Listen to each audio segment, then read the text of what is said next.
Last video में हम लोगों ने फैक्टर्स ऑफ फाइनेंसिंग डिसीजन के बारे में पढ़ा था, डिविडेंड डिसीजन के बारे में पढ़ा था और फैक्टर्स अफेक्टिंग डिविडेंड डिसीजन के बारे में पढ़ लिया था।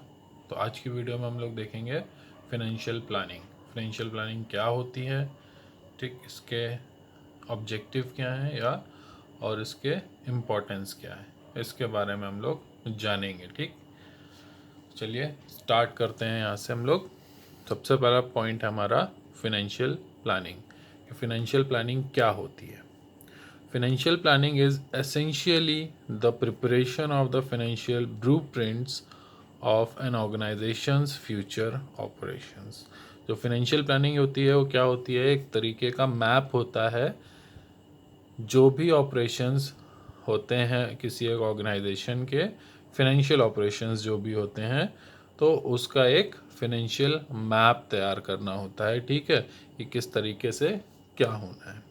The objective of financial planning is to ensure that enough funds are available at right time. तो जो फाइनेंशियल प्लानिंग होती है इसका मेन ऑब्जेक्टिव क्या होता है कि ये इंश्योर करना कि सही टाइम पर, मतलब जब हमें ज़रूरत पड़े तब जो फंड्स हैं या जो हमारी ज़रूरत का फंड जो है वो अवेलेबल रहे। ठीक है, it must be kept in mind that financial planning is not equivalent to or a substitute for financial management. लेकिन ये बात हमेशा ध्यान में रखनी है चाहिए कि जो फाइनेंशियल प्लानिंग है वो ना तो फाइनेंशियल मैनेजमेंट के बराबर का है और ना ही फाइनेंशियल मैनेजमेंट का सब्स्टिट्यूट है। ठीक है, जो फाइनेंशियल प्लानिंग है ये एक इंडिपेंडेंट वर्क है। ठीक, और फाइनेंशियल मैनेजमेंट जो है वो अलग इंडिपेंडेंट है। ठीक है, so financial management aims at choosing the best investment and financing alternatives bye focusing on their cost and benefits. Financial management का एम क्या होता है कि ऐसे इन्वेस्टमेंट को चूज़ करना या ऐसे ऑल्टरनेटिव फाइनेंसिंग ऑल्टरनेटिव को चूज़ करना। ठीक है, किस बात को ध्यान में रखते हुए? जो उनकी कॉस्ट है और जो भी उनके बेनिफिट्स हैं। क्लियर है, ये एम होता है फाइनेंशियल मैनेजमेंट का। ठीक, its objective is to increase the shareholders wealth. Financial management का ऑब्जेक्टिव क्या होता है? शेयर होल्डर की वेल्थ को इंक्रीज करना। जैसा कि हम पहले भी पढ़ चुके हैं, लास्ट वीडियोस में भी हम लोगों ने पढ़ा है कि जो फाइनेंशियल मैनेजमेंट होता है उसका मेन ऑब्जेक्टिव क्या होता है? शेयर होल्डर की वेल्थ को इंक्रीज करना। क्लियर है? Financial planning is, on the other hand, aims at smooth operations by focusing on funds requirement and their availability in the light of financial decision. Clear है? तो जो financial planning होता है, ठीक है, उसका एम क्या होता है कि जो स्मूथ ऑपरेशंस हैं, वो जो भी ऑपरेशंस हैं वो स्मूथली कंडक्ट होते रहें bye focusing on funds requirement. और किस पर फोकस करते हुए? कि जो भी फंड रिक्वायर्ड है, ठीक, एंड देयर अवेलेबिलिटी, और उसकी अवेलेबिलिटी पर in the light of financial decision, और किसके कोऑर्डिनेशन से? जो भी फाइनेंशियल डिसीजन होते हैं उसके कोऑर्डिनेशन से। ठीक है, thus financial planning strives to achieve the following twin objective. तो हम कह सकते हैं कि जो फाइनेंशियल प्लानिंग होती है वो मेनली दो ऑब्जेक्टिव्स को अचीव करने के लिए होती है। जैसे सबसे पहला होता है to ensure availability of funds whenever required. ठीक, पहला क्या है हमारा? To ensure availability of funds whenever required. This includes a proper estimation of the funds required for the different purposes. इसमें क्या इंक्लूड रहता है कि जो जो भी पर्पस है हमारे, डिफरेंट डिफरेंट पर्पस होते हैं, किसी भी कंपनी के अलग अलग पर्पस होते हैं, कोई एक पर्पस नहीं होता है। तो हर पर्पस के लिए कितना फंड रिक्वायर्ड होगा। ठीक है, एस्टिमेट करते हैं कि फ्यूचर में हमें जो भी हमारी पर्पसेस हैं अलग अलग तरीके के, उनके लिए हमें कितना फंड रिक्वायर्ड होगा। ठीक, apart from this there is a need to estimate the time at which these funds are to be made available. और इसके अलावा एक और चीज़ पर ध्यान रहता है कि हमें किस टाइम पर वो फंड अवेलेबल हो जाएगा। Financial planning also tries to specify possible source of these funds. Financial planning में क्या होता है, अलग अलग पॉसिबल सोर्सेस पर भी ध्यान दिया जाता है जिनसे इन फंड्स को रेज किया जाना है। ठीक है, नेक्स्ट है हमारा नेक्स्ट सेकेंड ऑब्जेक्टिव है to see that the firm does not raise resources unnecessarily. ठीक, मतलब कहने का है कि बिना किसी ज़रूरत के फर्म कोई भी रिसोर्स को रेज ना करे। Excess funding is almost as bad as inadequate funding. ज़्यादा जो फंडिंग होती है या हमारी ज़रूरत से ज़्यादा अगर फंडिंग है तो वो उसी तरीके से ख़राब है जिस तरीके से जो फंडिंग की कमी होती है वो ख़राब होती है। ठीक, even if there is some surplus money, good financial planning would put it to the best possible use so that the financial resources are not left idle and don't unnecessarily add to the cost. अगर company को थोड़ा सा भी surplus money है company के पास, तो एक अच्छी फाइनेंशियल प्लानिंग से हम क्या कर सकते हैं, उसको उसकी सही जगह पे यूज़ किया जा सकता है जिससे कि जो फाइनेंशियल रिसोर्सेज होते हैं वो खाली नहीं रह जाएंगे और या वो बेकार नहीं होंगे और ना ही उनका अननेसेसरली उनकी कॉस्ट जो है वो ऐड होगी।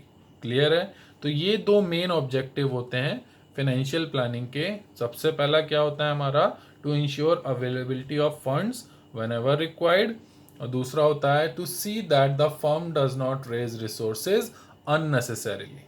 क्लियर है ये सबको? तो ये दो हम लोगों ने इसके ऑब्जेक्टिव पढ़े।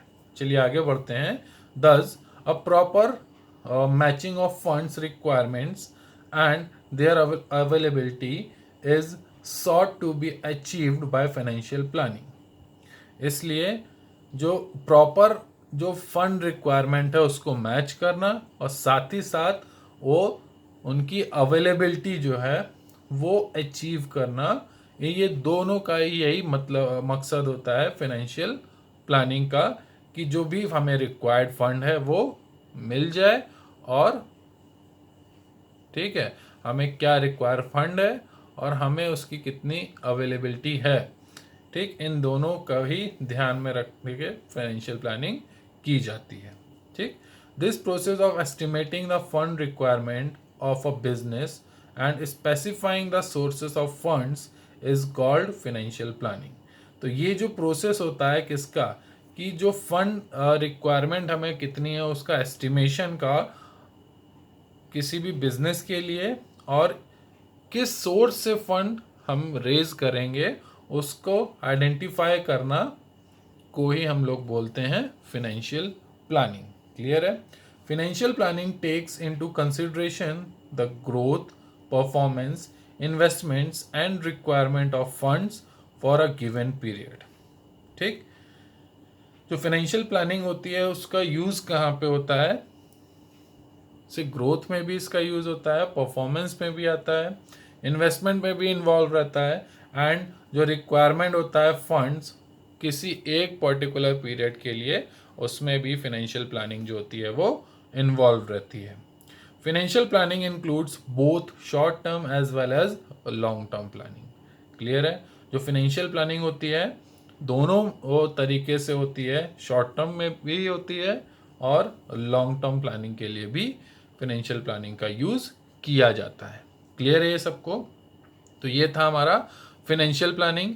फाइनेंशियल प्लानिंग के बारे में हम लोगों ने समझा, उसके बाद उसके दो मेन ऑब्जेक्टिव समझे। ठीक, अब बढ़ते हैं इसकी इम्पोर्टेंस के बारे में समझते हैं। ठीक है, अब फाइनेंशियल प्लानिंग की क्या इम्पोर्टेंस है। Financial planning is an important part of overall planning of any business enterprise. जो फाइनेंशियल प्लानिंग होती है वो क्या होती है, बहुत ही ज़्यादा इम्पॉर्टेंट पार्ट होती है जो भी ओवरऑल प्लानिंग होती है किसी एक बिजनेस कंपनी की या एंटरप्राइज की। क्लियर है? It aims at enabling the company to tackle the uncertainty in respect to the availability and timing of the funds and help in smooth functioning of an organization. तो ये जो ORG आप देख रहे हैं ये क्या है, ऑर्गेनाइजेशन का एब्रीविएशन है। क्लियर है ये सबको?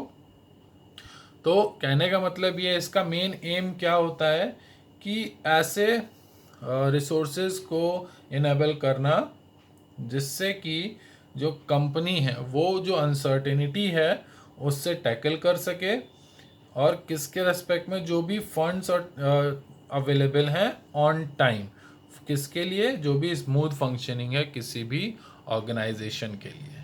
क्लियर है ये सबको? आगे बढ़ते हैं। The importance of financial planning can be explain as follows. अब जो फाइनेंशियल प्लानिंग की इम्पोर्टेंस होती है वो क्या होती है, जैसे सबसे पहला है, it helps in forecasting what may happen in future under different business situation.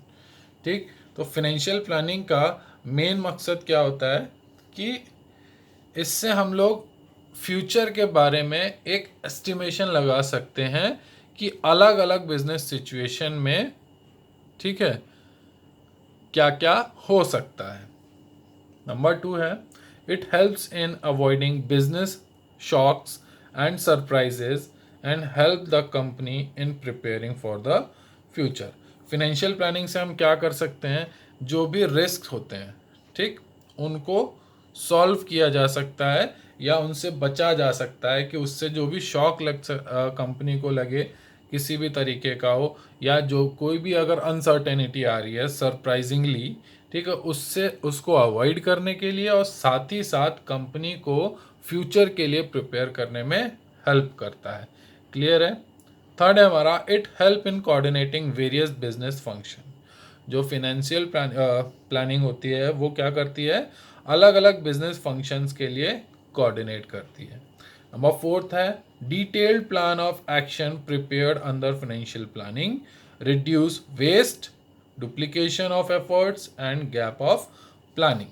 तो अगर डिटेल प्लानिंग अगर हम लोग करते हैं, ठीक, फाइनेंशियल प्लानिंग के अंडर, तो इससे क्या हेल्प मिलती है, जो वेस्ट होता है हमारे रिसोर्सेज का वो कम हो जाता है, डुप्लीकेशन जो होती है हमारे एफर्ट्स की वो भी कम हो जाती है, और साथ ही साथ जो प्लानिंग में गैप आते हैं वो भी एलिमिनेट हो जाते हैं। क्लियर है?